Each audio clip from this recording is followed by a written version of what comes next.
ഭീരുത്വവും കാപട്യവും പരാജയത്തിലേക്കേ നയിക്കൂ. സത്യമാണ് വിജയത്തിലേക്കുള്ള വഴി. സത്യം മുറുകെ പിടിക്കുക. നാം ജീവിതത്തിൽ മുന്നോട്ട് പോകുമ്പോൾ നമുക്കൊരുപാട് പ്രലോഭനങ്ങളുണ്ടാകും. തിന്മ ചെയ്യുക, കാപട്യം ചെയ്യുക, എല്ലാത്തിനോടും ഒരു ഭീരുവിനെ പോലെ നിലപാടെടുക്കുക. ഇതെല്ലാം പരാജയത്തിലേക്ക് മാത്രമേ പോവുകയുള്ളൂ.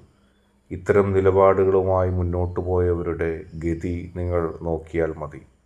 സത്യം മാത്രമാണ് വിജയത്തിലേക്കുള്ള വഴി. അത് നിലനിർത്താൻ കുറച്ച് വെല്ലുവിളികൾ നിങ്ങൾക്ക് സ്വീകരിക്കേണ്ടി വരും. കാരണം ചിലരെ എതിർക്കേണ്ടി വരും. ചില കാപട്യങ്ങളോട് നിങ്ങൾക്ക് ചോദ്യം ചെയ്യേണ്ടി വരും. ചില തട്ടിപ്പുകൾക്ക് കൂട്ടുനിൽക്കാൻ നിങ്ങളുടെ മനസ്സാക്ഷി അനുവദിക്കില്ല. പക്ഷേ അവസാനം നിങ്ങൾ വിജയിക്കും. കാരണം സത്യം മാത്രമാണ് വിജയത്തിലേക്ക് നയിക്കുക. ഈ വീഡിയോ ഇഷ്ടപ്പെട്ടാൽ ലൈക്ക് ചെയ്യുക, ഷെയർ ചെയ്യുക, സബ്സ്ക്രൈബ് ചെയ്യുക.